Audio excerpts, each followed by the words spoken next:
Ketiga Tu bersaudara sudah ketakutan. Sejak Xiao Yan dan yang lainnya tiba, sebagai kakak tertua, Tu Yan saya sudah menyadari bahwa mereka bukan tandingannya sama sekali. Jadi dengan perhitungan yang matang sengaja membuat Xiao Yan menemukan kehadiran Yang Mulia Yulin di jantung bumi, sehingga memikatnya ke pusat bumi. Biarkan Su Lin bangun dan melawan Xiao Yan. Tu Yan berpikir teknik aturan luar angkasa Yang Mulia Su Lin dia mampu menunda sampai bala bantuan tiba. Tanpa diduga, dia dikalahkan. Oh tidak. Apa yang harus kita lakukan sekarang? Tu Yan terlihat panik di matanya. Tu Yan masih tetap tenang. Jika dia panik benar-benar tidak ada harapan, gunakan dewa kekosongan. Kita harus mampu bertahan beberapa saat. Selama kita bisa bertahan, bala bantuan akan datang lalu ada harapan untuk hidup. Tu Yan berkata dengan serius. Dia mendongak ke atas. Bintang-bintang diblokir oleh batasan yang kuat. Sekarang mereka telah menjadi hewan yang dikurung. Satu kapal telah dihancurkan oleh Su Lin. Masih ada 4 kapal Taiksu di bawah kendali 3 bersaudara Tu. Semua kapal disatukan kemudian membentuk lapisan perlindungan yang kokoh. Kami hanya bisa menggunakan pertahanan untuk melihat apakah kami bisa menahan serangan Xiao Yan dan Xiao Yueli. Adapun para prajurit Taiksu ini kita hanya dapat terus menggunakan metode menjadi umpan menerbangkan ke api dan meledak, untuk menahan keabadian 50.000 dewa di dunia kuno keabadian dan iblis.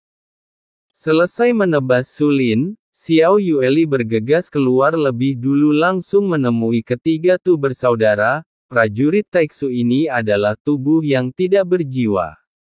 Jumlahnya yang besar memang agak merepotkan, tapi tidak ada lagi pemimpin. Mereka tidak menimbulkan ancaman. Xiao Yueli menggunakan sabit kematian tepat di belakangnya. Tinju yang menutupi langit itu seperti bintang jatuh langsung menuju beberapa kapal dewa palsu. Saat tinju itu jatuh tiba-tiba, cahaya biru menyinari perlindungan di depan dewa palsu. Itu hancur dan pergi tanpa peringatan apapun. 3 Tu bersaudara di dewa palsu, ada beberapa dewa abadi lainnya. Mata mereka sangat ketakutan, sekalipun guncangan kuat datang. Bayangan besar itu menghilang. Bentuk tubuh Xiao Yan berubah menjadi biasa saja penuh kilatan petir, awan petir gelap menggantung di atas kepala. Saya melihat Xiao Yan mengangkat tangannya. Petir yang menyilaukan jatuh dari langit.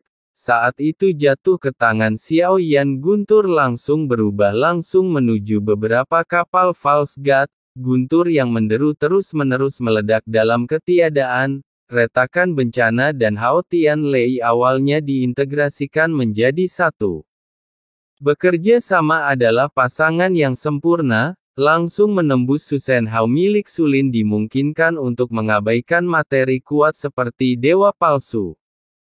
Sebuah ledakan bencana menderu-deru. Benar saja, salah satu dewa palsu telah ditembus, dan Xiao Yueli bergegas ke sana secepat mungkin. Sesaat kemudian, mendengar teriakan datang Xiao Yueli membawa 2 jiwa, dan Xiao Yan mengangkat tangannya dan terbang kembali. Ulangi tindakan tadi. Pertama menerobos pertahanan dewa palsu. Tampaknya formasi apapun tidak ada yang berarti di mata anjing. Itu bisa dihancurkan dalam sekejap jika diinginkan. Ketiga Tu bersaudara dengan cepat melarikan diri dari dewa kekosongan karena malu. Semuanya terjadi terlalu cepat, dewa palsu bahkan tidak bisa melindungi mereka dengan setengah hati. Bahkan tidak bisa menunda. Ketiga bersaudara Tu itu menggunakan metode rahasia, namun semua ini jelas sia-sia. Xiao Yan dan Xiao Yueli sekarang ini, ingin bertarung dengan cepat. Jangan beri orang-orang ini kesempatan sama sekali, tidak terkecuali ketiga Tu bersaudara. Jatuhnya Su Lin berdampak pada hati mereka. Ketika Anda tahu Anda pasti kalah, tidak ada rasa ketegasan lagi. jadi kekalahan tidak bisa dihindari. Ketiga Tu bersaudara segera terluka parah. Xiao Yueli membawa sabit kematian hanya untuk mengumpulkan jiwanya. Kamu semut para dewa, berapa banyak cara yang akan kamu lakukan untuk membunuhku hari ini? Taiksu pasti akan membalas 100 kali lipat. Kematian sudah dekat. Ketiga Tu bersaudara tahu bahwa permintaan belas kasihan apapun tidak akan ada gunanya. Hari ini adalah situasi kematian yang pasti, tapi saat ini, tiba-tiba seberkas cahaya jatuh dari langit. Bahkan jika blokade mata anjing dipatahkan, ketiga Tu bersaudara itu tiba-tiba mengangkat kepala. Matanya tiba-tiba bersinar dengan cahaya yang belum pernah terjadi sebelumnya. Hahaha, bala bantuan telah tiba. Kamu sudah selesai. Tuya tertawa terbahak-bahak. Namun belum selesai tawa itu berhenti, tiba-tiba sabit kematian Xiao Yueli melintas, kepalanya terbang ke udara. Tuyan dan Tu Seng masih harus bangkit untuk melawan. Bala bantuan telah tiba, mereka hanya perlu bertahan lebih lama untuk bertahan hidup. Faktanya, mereka bisa merelakan Tuya saat ini. Mungkin ada lebih banyak harapan jika Anda memilih untuk melarikan diri.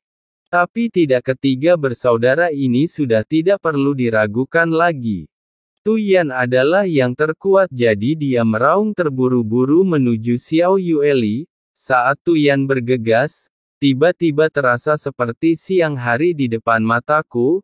Meski kegelapan tak berujung menyelimuti dia, bereaksi secepat mungkin, tapi itu tidak berpengaruh. Sebuah ejekan saat dia dikendalikan oleh Xiao Yan dan Bai Yan. Sabit kematian Xiao Yueli sudah mengalir deras saat ini. Tu Seng tiba-tiba muncul, sabit kematian menusuk tubuhnya dalam sekejap, menangkap jiwa.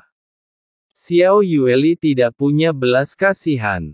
Tarik jiwanya hidup-hidup. Xiao Yan memanfaatkan situasi ini dan memasukkannya ke dalam bendera penekan jiwa.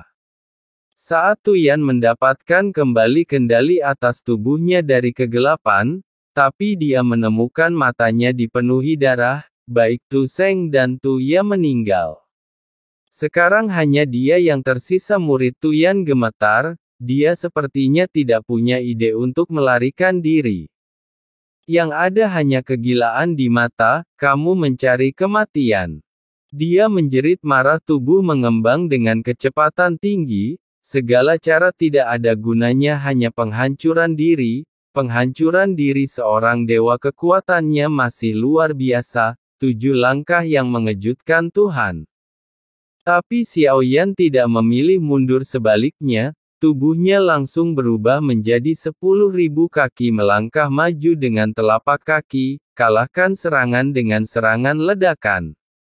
Sebelum tubuh Tuyan meledak, langkah kaki Xiao Yan yang kokoh jatuh dari langit. Dia memuntahkan seteguk darah, udara di sekitar tiba-tiba menyusut, kekuatan yang menghancurkan segalanya tersapu, seluruh tanah berubah menjadi bubuk inci demi inci. Kekosongan itu semakin terpelintir dan rusak. Langkah kaki Xiao Yan yang kokoh tidak dapat bertahan.